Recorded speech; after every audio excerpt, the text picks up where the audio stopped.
Hello दोस्तों, मैं आपका गाइड, आपका दोस्त अनुराग पांडे और आप देख रहे हैं हमारा यूट्यूब चैनल। प्रश्नों की श्रृंखला में 350 प्रश्न पूरे हुए थे।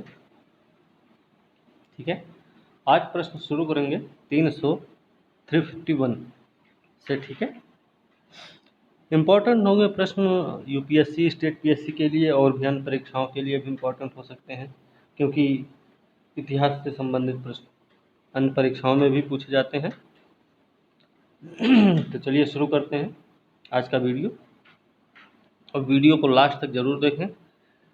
और भी अगर कोई कुछ पूछा जाता है उसको उसको आप कमेंट करके ज़रूर बताएं। ठीक है, ये काम आप लोग नहीं करते हैं तो ये गलत बात है। तो वीडियो अच्छी लगे तो लाइक शेयर कमेंट करें, साथ में चैनल को सब्सक्राइब करना ना भूलें। ठीक है, चलिए शुरू करते हैं आज का वीडियो। आज का पहला प्रश्न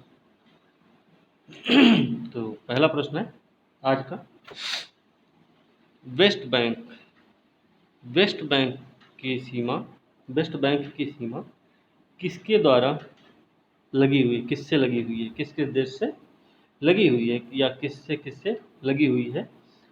तो इजराइल से लगी हुई है। इजराइल से लगी हुई है। ठीक है, इजराइल से लगी हुई है। उसके अलावा क्या? सीरिया, सीरिया नहीं है इसमें, मृत सागर है। ठीक है, उसके अलावा जॉर्डन। ये तीन वेस्ट बैंक की सीमा से लगे हुए हैं। ठीक है, तो इस हिसाब से सही उत्तर इसका होगा बी। ठीक है, बाकी इसकी व्याख्या देखते हैं। बी इसका सही उत्तर है। वेस्ट बैंक पश्चिम एशिया के भूमध्य सागरीय तट के पास, ध्यान रखना है, वेस्ट बैंक जो है पश्चिमी एशिया में भूमध्य सागरीय तट के पास एक भूभाग वाला क्षेत्र है। ये भी ध्यान रखना है, भूमध्य सागरीय तट के पास एक भूभाग वाला क्षेत्र है, जो पूर्व में जॉर्डन, पूर्व में क्या है? जॉर्डन है। दक्षिण पश्चिम और उत्तर में इजराइल, दक्षिण पश्चिम और उत्तर में इजराइल है। वेस्ट बैंक में पश्चिमी मृत सागर तट का महत्वपूर्ण भाग भी है। ठीक है, तो ये चीज ध्यान रखनी है। अच्छा, पश्चिमी मृत सागर तट का भाग है तो ये किधर होगा? ये मृत सागर के पश्चिम में ही होगा। इसका मतलब है वेस्ट बैंक के पूर्वी पूर्वी भाग में मृत सागर है यहाँ पे। ठीक है, चलिए अगला प्रश्न देखते हैं क्या है। अगला प्रश्न है, संसद निम्नलिखित कथनों पर विचार करके बताना कौन सा कथन सही नहीं है। तो संसद जबकि आपातकाल की घोषणा चल रही होती है तो राज्य सूची में शामिल किसी भी मामले के संबंध में भारत के क्षेत्र के किसी भी हिस्से के लिए कानून बनाने की शक्ति है। बात तो सही है कि आपातकाल अगर चल रहा है तो उस स्थिति में संसद ऐसा कर सकती है। बात सही है। ठीक, तो सही नहीं पूछा गया है। दूसरा स्टेटमेंट है कि राष्ट्रपति संसद की सहमति से किसी भी मामले के संबंध में एक राज्य सरकार को कुछ कार्य सौंप सकते हैं जिस पर संघ की कार्यकारी शक्ति का विस्तार होता है। तो ये वाला प्रावधान ना तो हमने पढ़ा और ना तो आपने कहीं पढ़ा है, तो इसलिए इसका दूसरा स्टेटमेंट गलत हो गया। इसका सही उत्तर हो जाएगा बी। क्यों? क्योंकि गलत पूछा गया था। ठीक है ना, तो गलत पूछा गया था इसलिए इसका सही उत्तर बी हो जाएगा। चलिए देखते हैं क्या है। संसद जबकि आपातकाल की घोषणा चल रही राज्य सूची में शामिल किसी भी मामले के संबंध में भारत के क्षेत्र के पूरे या किसी भी हिस्से के लिए कानून बनाने की शक्ति है संसद के पास। राष्ट्रपति किसी राज्य की सरकार की सहमति से किसी भी विषय में के संबंध में उस सरकार को या उसके अधिकारियों को सशर्त या बिना शर्त कार्य सौंप सकता है जिस पर संघ की कार्यकारी शक्ति का विस्तार होता है। मतलब अगर आपातकाल चल रहा है, नॉर्मल भी स्थिति हो, तो वहाँ की उस राज्य की सरकार की सहमति के बिना भी, अच्छा, राज्य की सरकार की सहमति से किसी भी विषय के संबंध में उस सरकार को या फिर उस सरकार के जो अधिकारी हैं या हैं लोग हैं, उनको सशर्त या बिना किसी शर्त के कार्य सौंप सकता है। ठीक है, जिस पर संघ की कार्यकारी शक्ति का विस्तार होता है। अगला प्रश्न देखते हैं। अगला प्रश्न है, निम्नलिखित कथनों पर विचार करना, बताना कौन सा कथन सही है। इसमें सही बताना है, तो देखते हैं कौन सा कथन सही है भाई। पहला है, किसी क्षेत्र किसी राज्य में शामिल नहीं। ठीक है, तो ध्यान रखना है, किसी क्षेत्र मतलब किसी राज्य में शामिल नहीं, ये भी ध्यान रखना है। के मामले में संसद के पास राज्य सूची में किसी मामले के संबंध में कानून बनाने की भी शक्ति है, बात सही है। ठीक है, संसद के पास राज्य सूची या समवर्ती सूची में उल्लेखित कर नहीं लगाने वाले किसी भी कानून को बनाने की अनन्य शक्ति होती है, ये भी बात सही है। तो दोनों ही स्टेटमेंट क्या है सही है, इसलिए इसका सही उत्तर हो जाएगा सी। ठीक है, क्या है, किसी क्षेत्र में के मामले में संसद के पास राज्य सूची में किसी मामले के संबंध में कानून बनाने की शक्ति होती, सही है। संसद के पास राज्य सूची या समवर्ती सूची में उल्लेखित कर नहीं लगाने वाले किसी भी कानून को बनाने की शक्ति अनन्य शक्ति होती है। ठीक है, तो दोनों स्टेटमेंट सही हैं। देखते हैं इसकी व्याख्या क्या है। व्याख्या, संसद को भारत के क्षेत्र के किसी भी हिस्से के लिए किसी भी मामले के संबंध में कानून बनाने की शक्ति है, जिसमें दो मतलब एक राज्य में शामिल नहीं है, इस बात के बावजूद कि इस मामले को राज्य सूची में शामिल किया गया है। मतलब ये जो है समवर्ती सूची या जो विषय है वो किसी राज्य में शामिल अगर नहीं है राज्य सूची के विषय में, तो उस पर राज्य सूची में शामिल किया गया हो। ठीक है, संसद के पास राज्य सूची या समवर्ती सूची में उल्लिखित कर नहीं लगाने वाले किसी भी कानून को बनाने की अनंत शक्ति होती है संसद के पास अवशिष्ट कर लगाने की विशेष शक्तियां होती हैं। ठीक है, तो ध्यान रखना है। चलिए अगला प्रश्न है, निम्नलिखित कथनों पर विचार करके बताना कौन सा कथन सही है।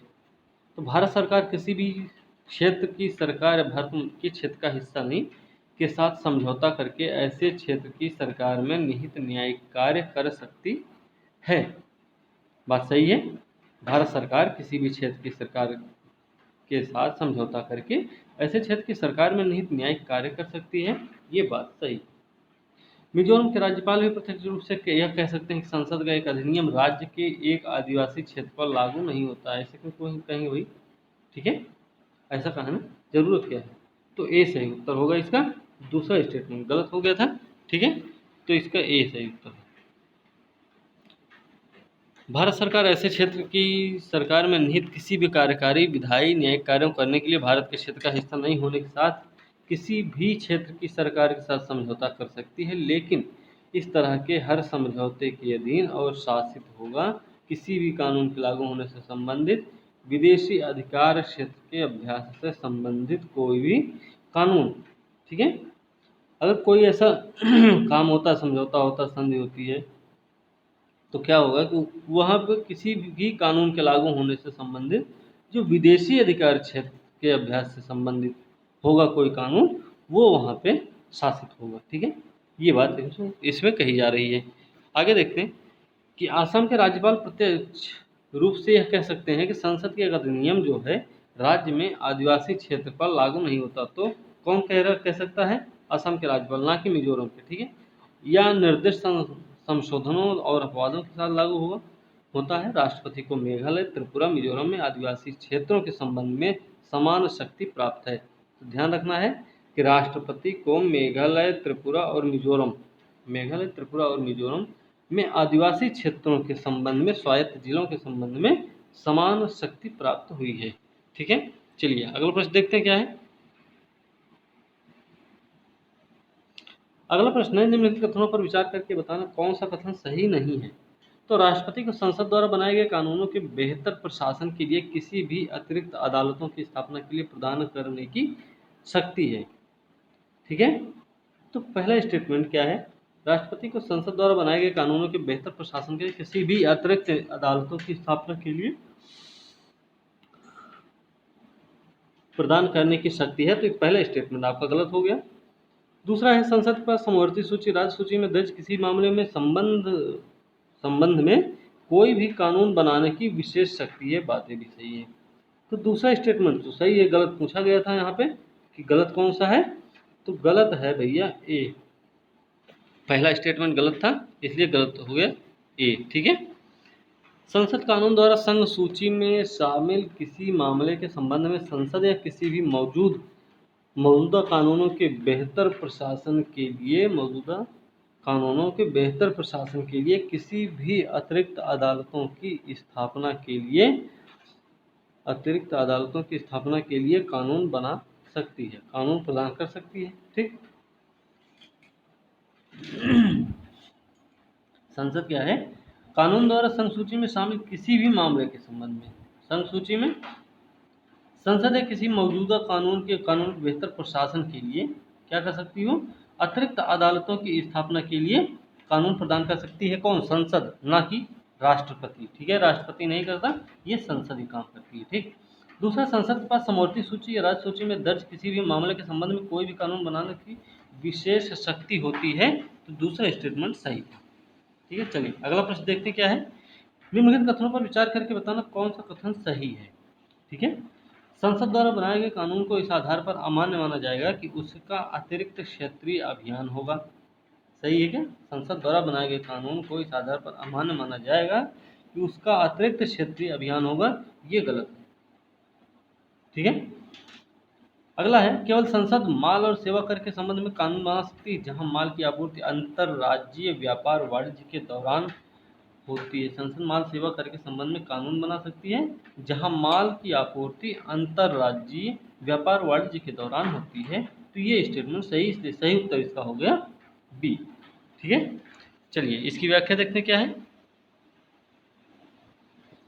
संसद द्वारा बनाए गए किसी भी कानून के इस आधार पर अमान्य नहीं माना जाएगा कि उसका अतिरिक्त क्षेत्रीय अभियान हो। ठीक है, ये गलत है। दूसरा, संसद के पास जीएसटी के संबंध में कानून बनाने की विशेष शक्ति है जहां माल या सेवाओं की आपूर्ति दोनों अंतरराज्य व्यापार वाणिज्य के दौरान होती है। तो क्या करें कि माल सेवा कर के संबंध में कानून बनाने की शक्ति किसके पास है? संसद के पास है। तो इसमें क्या होता है? माल या सेवा की आपूर्ति दोनों अंतरराज्य व्यापार वाणिज्य के दौरान जो कुछ होता है वो सब संसद इस पे कानून बनाती। ठीक है, तो दूसरा स्टेटमेंट सही हो गया।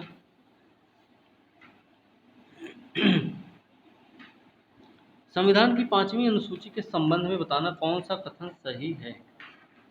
संविधान की 5वीं अनुसूची, राज्यपाल को एक क्षेत्र को अनुसूचित क्षेत्र घोषित करने का अधिकार है। नहीं, गलत बात है। ठीक है।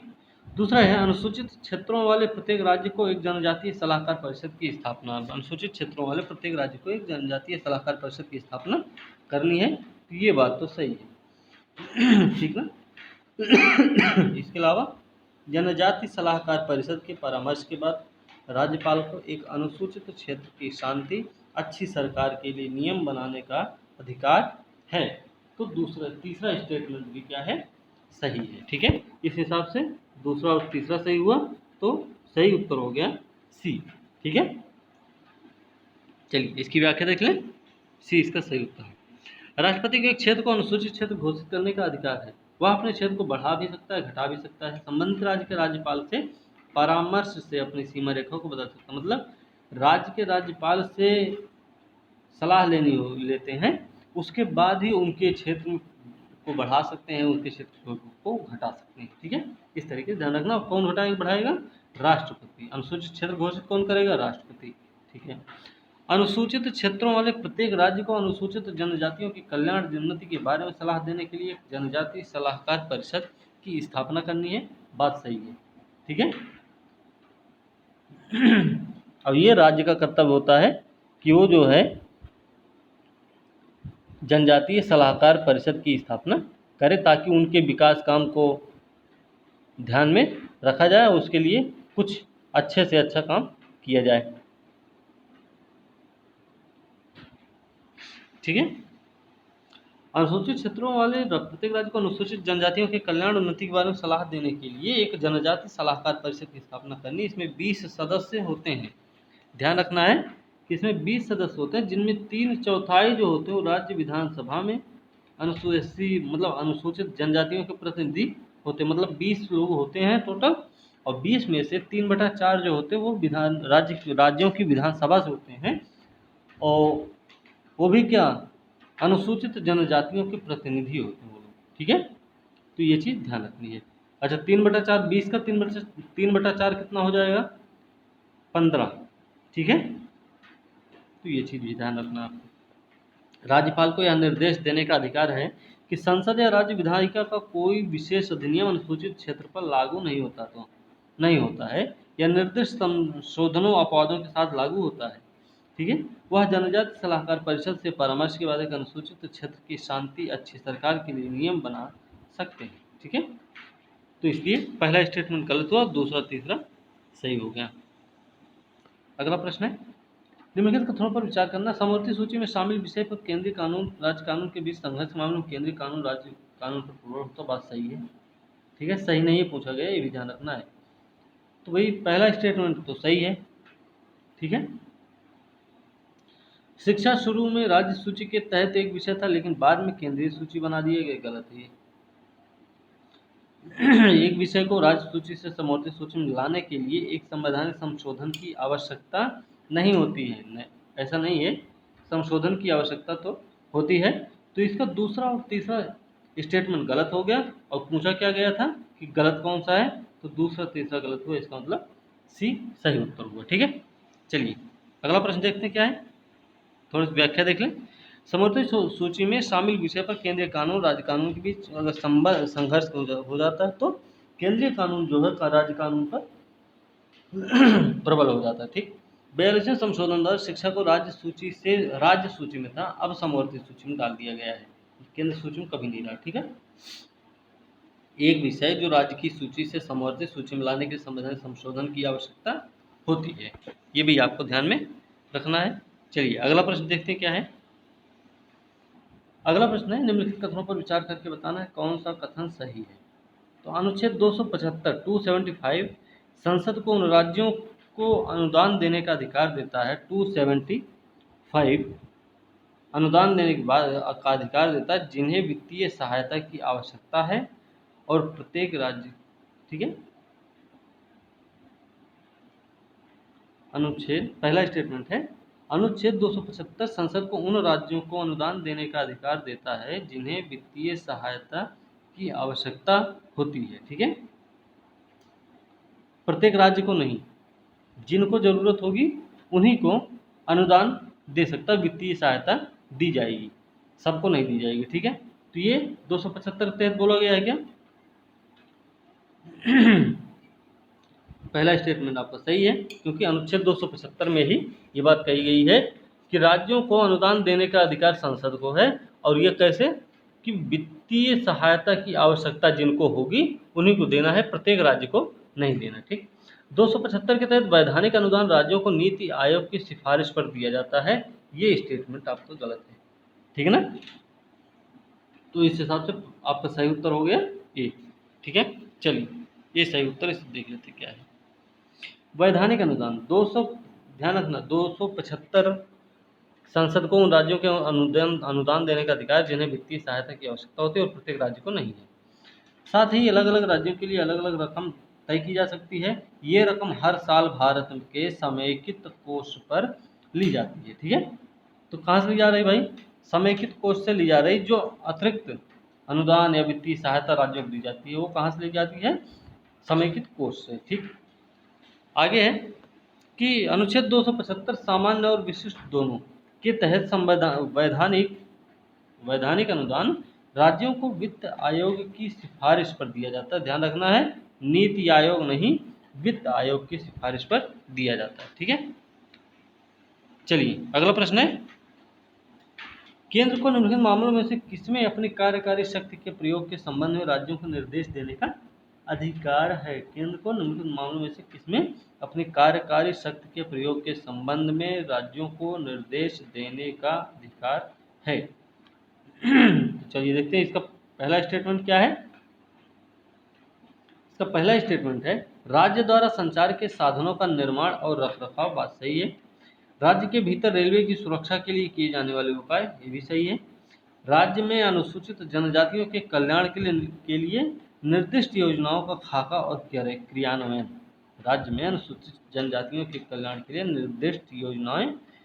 निर्दिष्ट योजनाओं का खाका और क्रियान्वयन। तो ये तीन चीज़ें हैं जिनका क्या है कि कार्यकारी शक्ति के प्रयोग संबंध राज्यों को निर्देश देने का अधिकार केंद्र को है। ठीक है, तो तीनों स्टेटमेंट सही, इसलिए सही उत्तर इसका हो जाएगा डी। ठीक है, चलिए अगला आगे देख लेते हैं इसकी व्याख्या क्या भाई। राज्य द्वारा संचार के साधनों का निर्माण और रखरखाव राज्य के भीतर रेलवे की सुरक्षा के लिए किए जाने वाले उपाय। राज्य में भाषाई अल्पसंख्यक समूहों से संबंधित बच्चों को शिक्षा के प्राथमिक स्तर पर मातृभाषा में शिक्षा के लिए पर्याप्त सुविधाओं का प्रावधान है। राज्य में अनुसूचित जनजातियों के कल्याण के लिए निर्दिष्ट योजनाओं का खाका और क्रियान्वयन, ये बातें हैं इसमें। ठीक है, चलिए अगला प्रश्न देखते हैं क्या है। अगला प्रश्न है, निम्नलिखित में से किसे भारतीय संविधान की संघीय विशेषताएं मानी जाती हैं। संघीय विशेषताएं हमारे यहाँ एकात्मक विशेषता भी है संविधान की और संघात्मक व्यवस्था भी है। ठीक है, संघात्मक विशेषता भी है। तो देखते हैं इसमें, देखिए संघात्मक विशेषता में लिखित संविधान आएगा। ठीक है, लिखित संविधान आएगा, शक्तियों का विभाजन आएगा, तो ये दो चीज़ें तो आएंगी। ठीक है, बाकी एकीकृत न्यायपालिका है आपका, एकल संविधान है, एकीकृत चुनाव मशीनरी है, एकल नागरिकता है, ये सब क्या है, एकात्मक है। ठीक है, एकात्मक व्यवस्था है ये सब।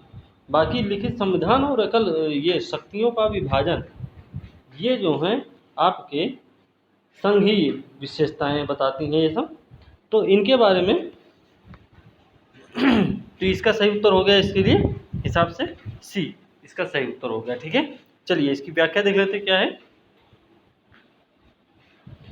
व्याख्या है कि दोहरी राजनीति, लिखित संविधान, शक्तियों का विभाजन, स्वतंत्र न्यायपालिका भारतीय संविधान की कुछ संघीय विशेषताएं हैं। एकीकृत न्यायपालिका, एकल संविधान, एकीकृत चुनाव मशीनरी, आपातकालीन प्रावधान, ये सब भारतीय संविधान की कुछ क्या है, ये सब एक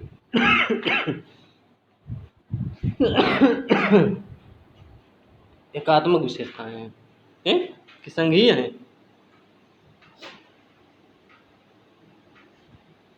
ये सब एक है। ठीक है, चलिए अगला प्रश्न देखते हैं क्या है। उत्तर सामने ही है। निम्नलिखित में से किसे कर्नाटक का राज्य तितली माना जाता है। Southern bird wing. ठीक है, सदर्न बर्ड विंग को कर्नाटक का राज्य तितली माना जाता है। ठीक है, दो प्रकार के दो तितलियां हैं, एक सदर्न बर्ड विंग है और एक है ब्लू मॉर्मॉन। ब्लू मॉर्मॉन,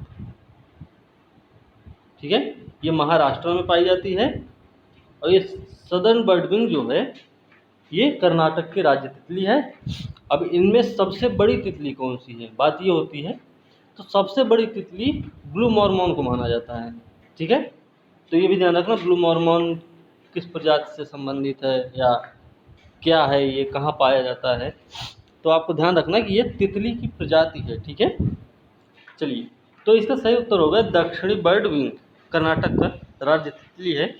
आपने अगर एनवायरनमेंट वाले नोट्स पढ़े हैं तो एनवायरनमेंट वाले नोट्स में ये इनके बारे में बहुत अच्छे से बताया गया है। ठीक है, तो नहीं पढ़े तो उसको फिर से आप लोग एक बार पढ़ लीजिएगा। चलिए देखते हैं क्या है। देखिए दक्षिणी बर्ड विंग, इसका वैज्ञानिक नाम है ट्राइडस मिनोस। ठीक है, ट्राइडस मिनोस इसका वैज्ञानिक नाम है। इस पे इसका जो पंख होता है वो 140 से 190 मिलीमीटर का होता है। इसका जो पंख है वो 140 से 190 मिलीमीटर तक का होता है। और अच्छा, भारत में सबसे बड़ी तितली मानी जाती है सदर्न बर्ड विंग को, सबसे बड़ी है। और दूसरी सबसे बड़ी है कौन सी हम बताए थे, ब्लू मॉर्मॉन को। ठीक है, स्टेट बटरफ्लाई चुनने के लिए कर्नाटक महाराष्ट्र के बाद दूसरा राज्य बना। तो ध्यान रखना, सबसे पहले महाराष्ट्र ने चुना था राज्य तितली और उसके बाद कर्नाटक ने चुना, तो दूसरा स्टेट बन गया कर्नाटक। ठीक, दक्षिणी बर्डविंग को चुना गया था क्योंकि इसके रंग जो है कर्नाटक के ध्वज से मेल खाते थे। ठीक है ना, इसलिए ध्यान रखना है। तो सबसे पहले महाराष्ट्र ने किया था ऐसा काम, फिर किया कर्नाटक ने, दूसरा स्टेट बना। और सबसे बड़ी कौन सी तितली है? दक्षिण सदर्न बर्डविंग, याद रखना है। उसके अलावा फिर इसका वैज्ञानिक नाम ट्राइडस मिनोस है। 140-190 मिलीमीटर तक का लंबा इसका पंख होता है। ठीक है, थोड़ा सा भी और ध्यान रखना है कि जैसे गोल्डन बर्डविंग नामक एक हिमालयी तितली है, अब 88 साल के बाद भारत की सबसे बड़ी हो गई है। ठीक है, गोल्डन बर्डविंग हिमालयी तितली है जो कि 88 साल बाद भारत की सबसे बड़ी तितली बन गई है। ठीक है, गोल्डन बर्डविंग दक्षिणी बर्डविंग से भी बड़ी है। ठीक है, गोल्डन बर्डविंग जो है वो दक्षिणी बर्डविंग से भी बड़ा है, जिसे पहले सबसे बड़ा माना जाता था। सबसे बड़ा पहले कौन था? दक्षिणी बर्डविंग। लेकिन इस समय कौन है? इसीलिए आप बता, इसमें क्या आप जानते हैं, इस हिसाब से आपको बताया गया है कि जो गोल्डन बर्डविंग है वो इस समय सबसे बड़ा तितली है। ठीक है, चलिए आगे देखते हैं। अगला प्रश्न है पैगांग सो। ये क्या है? पैगांग त्सो जो है वो एक झील है। ठीक है, क्या है ये? पैगांग त्सो एक झील है। इसके बारे में बताना है कौन सा कथन सही है। तो भाई कौन सा कथन सही है देखते हैं। तो पहला स्टेटमेंट, इसे रामसर कन्वेंशन के तहत अंतर्राष्ट्रीय महत्व के लिए आर्द्र भूमि के रूप में पहचाना जाता है। तो ये बात तो नहीं है इसमें। ठीक है, ये बात तो नहीं है इसमें। ठीक है, उसके अलावा यह वास्तविक नियंत्रण रेखा की वास्तविक रेखा पर, मतलब वास्तविक नियंत्रण रेखा पर है, LAC पर स्थित है। बात सही है ये। यह एक खारे पानी की झील है। तो ये भी सही है क्या? ये भी सही है। ठीक है, तो दूसरा तीसरा स्टेटमेंट इसका सही है और इसके हिसाब से इसका सही उत्तर हो जाएगा बी। ठीक है, चलिए इसका देखते हैं, बी सही उत्तर। हाँ, पैगांग झील, पैगांग त्सो। ठीक है, हिमालय में एंडोर्फिक झील है ये। कैसी झील है? हिमालय में एंडोर्फिक झील है। पैगांग झील की लंबाई का 60% भाग जो है तिब्बत में है। ठीक है, इसका 60% भाग कहाँ है? तिब्बत में है। हालांकि यह एक खारे पानी की झील है, पूरी तरह से सर्दियों के दौरान ये जम भी जाती है। पैगांग झील के खारे पानी में बहुत कम सूक्ष्म वनस्पति हैं। कथित तौर पर झील में कोई मछली या कोई जलीय जीवन नहीं है, सिवाय एक चीज़। क्या है? क्रस्टेशियन। वहाँ क्रस्टेशियन पाए जाते हैं, लेकिन कोई और मछली, कोई और जीव वहाँ नहीं पाए जाते हैं। ठीक, झील रामसर कन्वेंशन के तहत अंतर्राष्ट्रीय महत्व के एक अर्धभूमि के रूप में पहचाने जाने की प्रक्रिया में है। ये भी ध्यान रखना, अभी तो वो नहीं है, रामसर में शामिल नहीं किया गया, लेकिन उसकी प्रक्रिया में ये चल रही है। यह सम्मेलन के तहत दक्षिण एशिया में पहली ट्रांसबाउंड्री वेटलैंड्स होगी। अगर यह रामसर के आर्द्रभूमि साइट में शामिल हो जाती है तो पहली दक्षिण एशिया में पहली ट्रांसबाउंड्री वेटलैंड होगी। ये ट्रांसबाउंड्री वेटलैंड का मतलब कि इसके ये 60% हिस्सा इसका तिब्बत में पड़ता है और 40% हिस्सा भारत में पड़ता है। ठीक है, इस हिसाब से ट्रांसबाउंड्री वेटलैंड हो जाएगा ये, और दक्षिण एशिया का पहला ऐसा वेटलैंड बनेगा फिर ये। आगे है कि पैगांग झील एक विवादित क्षेत्र है। LAC झील से होकर गुजरती है। वास्तविक नियंत्रण रेखा से 20 किलोमीटर दूर झील का एक हिस्सा चीन द्वारा नियंत्रित है। ठीक है, तो 20 किलोमीटर दूर झील का एक हिस्सा चीन के द्वारा नियंत्रित, लेकिन भारत द्वारा दावा किया जाता है। पूर्वी छोर इसका तिब्बत में है और भारत इसका दावा नहीं करता। जो तिब्बत में है उसका दावा नहीं करता, लेकिन जो चीन के नियंत्रण में है उसके भारत दावा करता है। भारत और पाकिस्तान के बीच पश्चिमी छोर विवादित है। पश्चिमी छोर विवादित है पाकिस्तान के साथ, पूर्वी छोर विवादित है चाइना के साथ, ठीक है। तो ये दोनों झगड़ा करते रहते हैं अपना। चलिए देखते हैं अगला प्रश्न है कि एग्रीकल्चर इंफ्रास्ट्रक्चर फंड के बारे में बताना है कि कौन सा कथन सही है, ठीक है। यह एक pan India central sector scheme है, सही है क्या? यह एक pan India central sector scheme है, तो ये स्टेटमेंट आपका सही है, ठीक है। ये वाला स्टेटमेंट आपका सही है।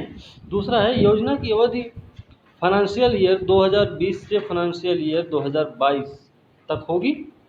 नहीं, थोड़ी तबीयत खराब है, ठीक है। चलिए, तो योजना की अवधि फाइनेंशियल ईयर मतलब वित्तीय वर्ष 2020 से वित्तीय वर्ष 2022 तक है, तो ये गलत है। तीसरा स्टेटमेंट, यह पूर्व कटाई के बाद, कटाई से पहले और कटाई के बाद के बुनियादी ढांचे के लिए व्यवहार परियोजनाओं में निवेश के लिए छोटे और सीमांत किसानों को ऋण प्रदान करता है, तो ये भी बात गलत है, ठीक है। इसके लिहाज से देखा जाए तो इसका सही उत्तर होना चाहिए ए, ठीक है। देखते हैं इसका सही उत्तर ए ही है। अब देखते हैं क्या है।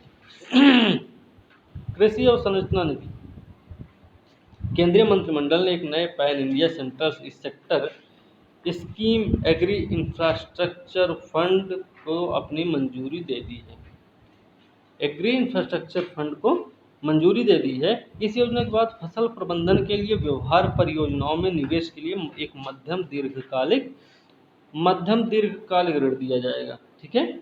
मध्यम दीर्घकालिक ऋण दिया जाएगा, इसलिए ये वाला स्टेटमेंट गलत हो गया था, ये तीसरा वाला है ना। किसानों को ऋण प्रदान किया जाएगा यहाँ बोला गया था, तो यहाँ पे क्या है? मध्यम दीर्घकालिक अवसर के लिए ऋण दिया जाएगा। योजना की अवधि है वित्त वर्ष 2020 से लेकर वित्त वर्ष 2029, मतलब 10 साल तक का है, ना कि 2 साल तक का। दूसरा स्टेटमेंट याद करना है कि उसमें 2020 से 22 तक की बात की गई थी, इसलिए वो वाला गलत हो गया। तो है कब से? 2020 से लेकर 2029 तक, ठीक है। कुछ उद्यमी कृषि उद्यमियों, स्टार्टअप, एग्रीटेक खिलाड़ियों, बुनियादी ढांचे सुविधाओं के लिए किसान समूहों को वित्तीय सहायता प्रदान करने के लिए 1 लाख करोड़ रुपए के एग्री इंफ्रा फंड क्या है, सरकार की तरफ से रिलीज किया गया है, ठीक है ना। ये चीज़ आपको ध्यान में रखनी है। चलिए अगला प्रश्न देखते हैं क्या है। इसमें देखना है कि 2 चीज़ें हैं यहाँ पे, एक तरफ है ऑपरेशन का नाम, दूसरा है इसके साथ जो संबद्ध देश है या क्षेत्र है या कोई और काम है, तो उनको बताना है कौन से सही सुमेलित हैं, ठीक है, जोड़ी सही किसकी है। तो देखिए ये है, ठीक है। ऑपरेशन सद्भावना जो है LAC के साथ चीन की डी एक्सेलेशन प्रक्रिया है, सही है क्या? दूसरा देखते हैं ऑपरेशन समुद्र सेतु कोविड-19 महामारी के दौरान विदेशों से भारतीय नागरिकों को वापस लाने के लिए के राष्ट्रीय प्रयास का हिस्सा है। क्या? ऑपरेशन समुद्र सेतु। तो इस चीज़ को ध्यान में रखना है, ठीक है ना। तो ऑपरेशन समुद्र सेतु यही है, ठीक है ना। चलिए ऑपरेशन समुद्र सेतु ये हो गया। ऑपरेशन सुकून क्या है? जम्मू कश्मीर और लद्दाख में काउंटर आतंकवादी रणनीति है क्या? नहीं। तो देखिए पहला और तीसरा दोनों ही स्टेटमेंट गलत हैं, दोनों की जोड़ी सही नहीं है, ठीक है। ये इसका ए सही होगा, ठीक है। ऑपरेशन सद्भावना को और ऑपरेशन सुकून को एक्सचेंज अगर कर देते हैं तो सही हो जाएंगे इनके मिलान, ठीक है। तो ऑपरेशन सद्भावना जम्मू कश्मीर लद्दाख में काउंटर आतंकवादी रणनीति, ऑपरेशन सुकून LAC के साथ चीन की डी एक्सेलेशन प्रक्रिया, ठीक है। तो दूसरा स्टेटमेंट सही था, इसलिए सही उत्तर हो गया ए। चलिए देखते हैं क्या है। बहरहाल ये देखिए समुद्र सेतु कोविड-19 महामारी के दौरान विदेशों से भारतीय नागरिकों को वापस लाने के राष्ट्रीय प्रयास के हिस्से के रूप में 5 मई 2020 को लॉन्च किया गया है।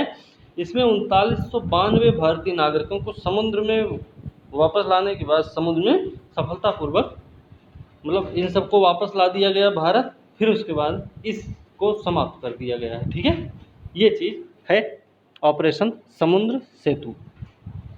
ऑपरेशन सद्भावना क्या है? हमने बताया था कि जम्मू कश्मीर लद्दाख में आतंकवाद से प्रभावित लोगों की आकांक्षाओं को दूर करने के लिए एक अनूठी मानवीय पहल है ये। ऑपरेशन पहल करने और राष्ट्रीय मुख्य धारा के साथ आवाम को फिर से एकीकृत करने के लिए काउंटर आतंकवादी रणनीति का एक हिस्सा है क्या? ऑपरेशन सद्भावना। ठीक है, अब ऑपरेशन सुकून क्या है भाई? ऑपरेशन सुकून है और ऑपरेशन राहत है। ठीक है, ऑपरेशन सुकून और ऑपरेशन राहत क्या चीज़ है? ये जो है 2006 और 2015 में इसी तरह के निकासी संचालन किए गए थे, ऑपरेशन सुकून और ऑपरेशन राहत के रूप में। ठीक है ना? तो ये चीज़ ध्यान रखनी है, एक निकासी संचालन है, इस बात को थोड़ा ध्यान रखना बस। चलिए प्रश्न, अगला प्रश्न है international court of justice. International court of justice के बारे में बताना है कौन सा कथन सही है। तो इसका पहला स्टेटमेंट है इंटरनेशनल कोर्ट ऑफ जस्टिस का कानून जो संयुक्त राष्ट्र चार्टर का एक अभिन्न अंग है ने ICJ international court of justice की स्थापना की है। बात सही है। दूसरा स्टेटमेंट है यह UNSC के स्थायी सदस्यों द्वारा 9 साल के लिए चुने गए 15 न्यायाधीशों से बना है। तो ये वाला स्टेटमेंट बिल्कुल गलत है, इसलिए इसका सही उत्तर हो जाएगा, सही पूछा गया है, सही उत्तर हो जाएगा ए, क्योंकि पहला स्टेटमेंट इसका सही है। ठीक है, चलिए इसकी व्याख्या देखते हैं क्या है। व्याख्या है अंतर्राष्ट्रीय न्यायालय का कानून जो है इंटरनेशनल कोर्ट ऑफ जस्टिस संयुक्त राष्ट्र चार्टर का अभिन्न अंग है, जैसा कि संयुक्त राष्ट्र चार्टर के माध्यम के अध्याय कितना है 10.4.14 अध्याय 14 द्वारा निर्दिष्ट किया गया है, जिसने अंतर्राष्ट्रीय न्यायालय की स्थापना की है। ठीक है, इतना आपको समझ में आया। दूसरी चीज़ है कि ICJ महासभा के स्थायी न्यायालय में राष्ट्रीय समूहों के द्वारा नामित लोगों की सूची में से संयुक्त राष्ट्र महासभा और संयुक्त राष्ट्र सुरक्षा परिषद द्वारा 9 साल के कार्यकाल के लिए चुने गए 15 न्यायाधीशों से बना हुआ। तो संयुक्त राष्ट्र महासभा और संयुक्त राष्ट्र सुरक्षा परिषद दो जगह से, ठीक है, दो लोग संस्थाएं मिलकर चुनती हैं इसको। ठीक है, ICJ कानून के अनुच्छेद 4 से 19 में चुनाव प्रक्रिया निर्धारित की गई है। अदालत के भीतर निरंतरता सुनिश्चित करने के लिए हर 3 साल में 5 न्यायाधीशों के साथ चुनाव लड़ते हैं। मतलब हर 3 साल में 5 न्यायाधीशों का चुनाव होता है, फिर उनको चुना जाता है। ठीक है, क्या किसी न्यायाधीश को पद पर मर जाना चाहिए? इस पद को पूरा करने के लिए आमतौर पर एक विशेष चुनाव में एक विशेष न्यायाधीश का भी चुनाव किया जाता है। ठीक है, तो एक विशेष चुनाव का भी काम, विशेष चुनाव की भी प्रक्रिया उसमें है। अगर आगे है थोड़ा सा, कोई भी न्यायाधीश एक ही देश के नागरिक नहीं हो सकते। दो न्यायाधीश, कोई भी दो न्यायाधीश अगर हैं तो वो एक ही देश के नागरिक नहीं रह सकते, हो सकते हैं। ठीक है, ये ध्यान रखना है। निम्नलिखित कथनों पर विचार करके बताना कौन सा कथन सही नहीं है। तो सही नहीं है, देखते हैं।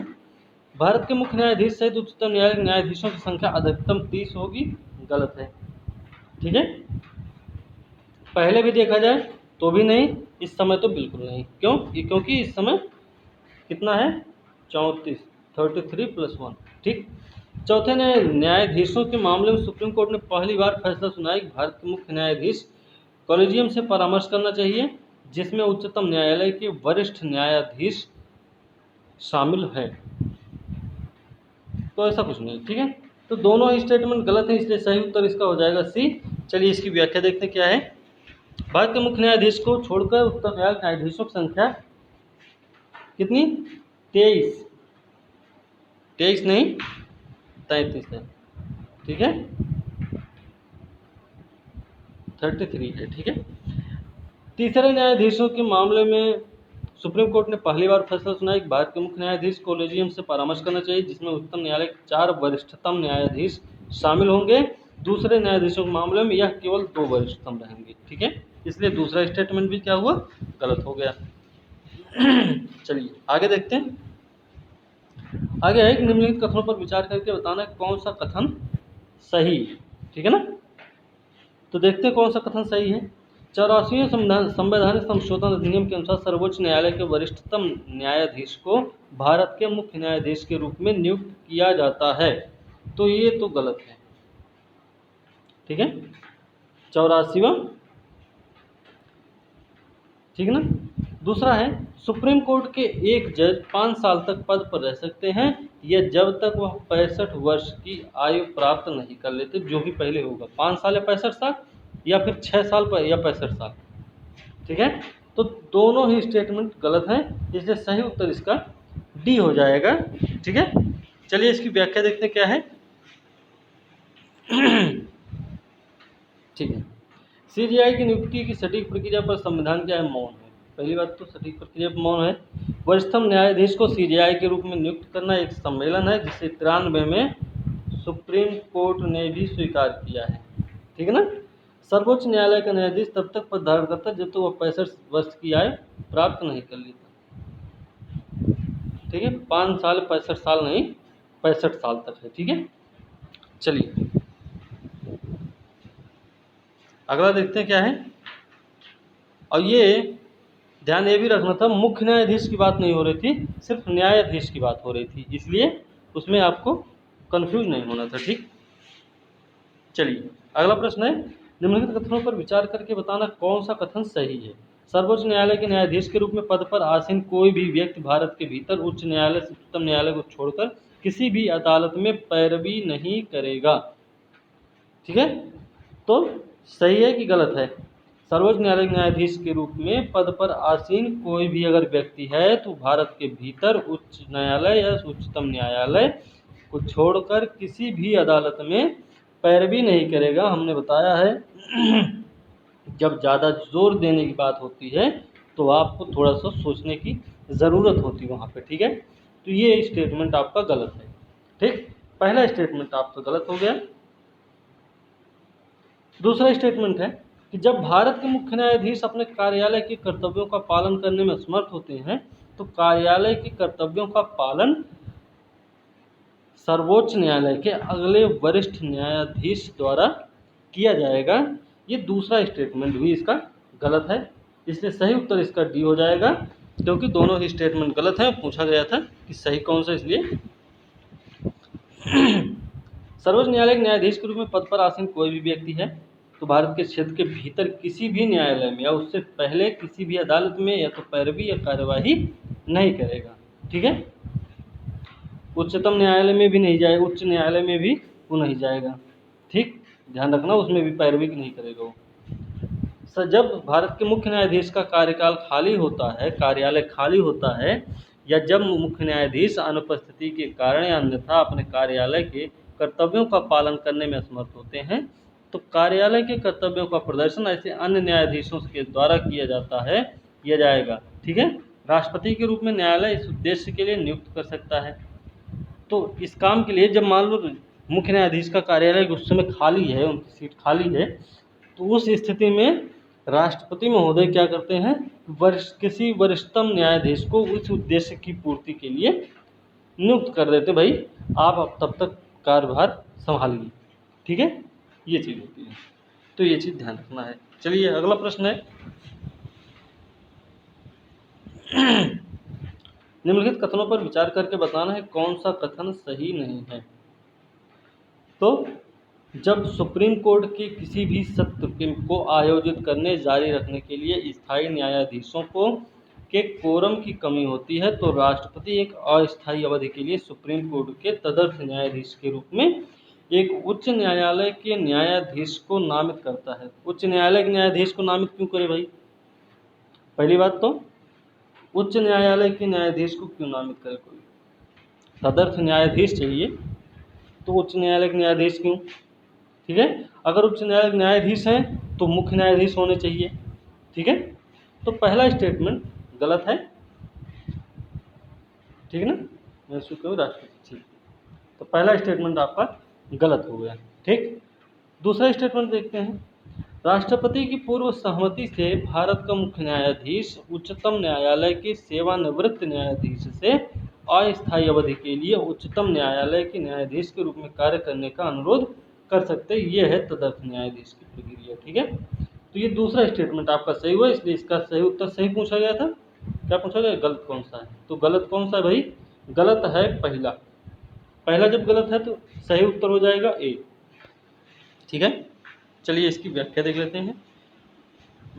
जब सुप्रीम कोर्ट को कोई सत्र आयोजित करने जारी रखने के लिए स्थायी न्यायाधीशों के कोरम की कमी पड़ रही हो तो भारत के मुख्य न्यायाधीश एक अस्थायी अवधि के लिए सुप्रीम कोर्ट के तदर्थ न्यायाधीश के रूप में उच्च न्यायालय के न्यायाधीश को नामित कर सकते हैं। अच्छा, राष्ट्रपति नहीं, मुख्य न्यायाधीश, जो भारत के मुख्य न्यायाधीश होंगे वो नामित करेंगे, ना कि राष्ट्रपति। ठीक है, वह संबंधित उच्च न्यायालय के मुख्य न्यायाधीश से परामर्श करेंगे, उसके बाद ही ऐसा कर सकते हैं। ये भी ध्यान रखना है कि जिस उच्च न्यायालय से किसी न्यायाधीश को बुलाएंगे अपने यहाँ, उस वहाँ के मुख्य न्यायाधीश से वो भी सलाह लेंगे, उसके बाद ही ऐसा कर सकते हैं। ठीक है, आगे है कि राष्ट्रपति की पूर्व सहमति से भारत का मुख्य न्यायाधीश उच्चतम न्यायालय के सेवानिवृत्त न्यायाधीश से अस्थायी अवधि के लिए उच्चतम न्यायालय के न्यायाधीश के रूप में कार्य करने का अनुरोध कर सकता है। इसलिए दूसरा स्टेटमेंट क्या था? सही हो गया। ठीक है, चलिए अगला प्रश्न देख लें। टाइम कितना हुआ? चलिए एक दो प्रश्न और देखते हैं। निम्नलिखित कथनों पर विचार करके बताना है कौन सा कथन सही है। संविधान बताता है कि संसद द्वारा कानून जो राष्ट्रपति की स्वीकृति के साथ सुप्रीम कोर्ट की अन्य जगह या आसन सीट को नियुक्त करने के लिए होती है। तो पहला स्टेटमेंट सही है कि गलत है?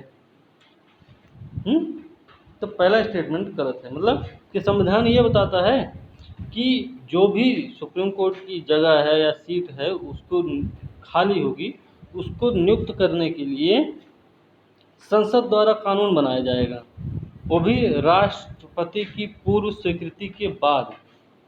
इसलिए पहला स्टेटमेंट गलत हो गया। दूसरा है आपराधिक मामलों में भारत के क्षेत्र में उच्च न्यायालय के किसी भी निर्णय, डिक्री, अंतिम आदेश से सर्वोच्च न्यायालय में अपील की जाएगी, लेकिन सिविल मामलों में नहीं। तो ऐसा भी नहीं है, कोई भी मामला होगा उसमें हम अपील कर सकते हैं जाके। इसलिए दोनों स्टेटमेंट गलत हो गए, सही उत्तर हो गया डी। ठीक है, सर्वोच्च न्यायालय दिल्ली में ऐसे अन्य स्थानों पर बैठक जहां भारत के मुख्य न्यायाधीश राष्ट्रपति की मंजूरी के साथ समय समय पर नियुक्त कर सकते हैं। ठीक है, ध्यान रखना है। एक अपील भारत के क्षेत्र में एक उच्च न्यायालय के किसी भी निर्णय, डिक्री या अंतिम आदेश से सर्वोच्च न्यायालय में निहित होगी, चाहे वह एक नागरिक से संबंधित हो, चाहे आपराधिक हो, चाहे एक अन्य कार्यवाही में हो। नागरिक मतलब वो जो सिविल का मामला होगा तब भी हम कोर्ट वहाँ सुप्रीम कोर्ट में जा सकते हैं। ठीक है, इसलिए दूसरा स्टेटमेंट भी गलत हो गया था। अगला प्रश्न देख लें, लास्ट प्रश्न। ठीक है, इसमें बताना कौन सा कथन सही है। अब देखते हैं कौन सा कथन इसमें सही है। पहला स्टेटमेंट है, राष्ट्रीय आपातकाल के दौरान राज्य के विषयों पर संसद द्वारा बनाए गए कानून आपातकाल लागू होने के 6 महीने बाद निष्क्रिय हो जाते हैं। बात सही है। राष्ट्रीय आपातकाल अगर चल रहा है और इसके टाइम पे कोई कानून अगर कानून लाया गया है, तो जिस दिन आपातकाल लागू हुआ है उसके 6 महीने के बाद ही वो कानून क्या हो जाएगा? निष्क्रिय हो जाएगा। बात सही है। दूसरा है, राष्ट्रीय आपातकाल के दौरान एक राज्य की विधायिका की विधायी शक्ति निलंबित नहीं होती है, यह संसद की अतिव्यापी शक्ति के अधीन हो जाती है। बात तो ये भी सही है। तो इसी हिसाब से दोनों ही स्टेटमेंट सही होने चाहिए। तो इसका सही उत्तर होगा सी, चलिए देखते हैं इसका कौन क्या है, सी ही सही उत्तर है। ठीक है, राष्ट्रीय आपातकाल के दौरान राज्य के विषयों पर संसद द्वारा बनाए गए कानून आपातकाल लागू होने के 6 महीने बाद निष्क्रिय हो जाते हैं। बात सही है। किसी राज्य की विधायिका की विधायी शक्ति निलंबित नहीं होती है, कभी ध्यान रखना है। यह संसद की अतिव्यापी शक्ति के अधीन हो जाती है। इस प्रकार केंद्र और राज्यों के बीच विधायी शक्तियों का सामान्य वितरण निलंबित होता है। हालांकि राज्य विधानसभाएं निलंबित नहीं होती हैं। ठीक है, शक्तियां निलंबित हो जाती लेकिन विधानसभाएं निलंबित नहीं होती हैं। ठीक, इतना आपको पता हो गया, समझ में आ गया। चलिए लास्ट प्रश्न देख लें अब, एक लास्ट है इसके बाद नहीं। अनुच्छेद 358 और 359, 358 और 359 मौलिक अधिकारों पर राष्ट्रीय आपातकाल के प्रभाव का वर्णन करता है। ठीक है, इस संबंध में निम्नलिखित कथनों में से कौन सा कथन गलत है हमको बताना है।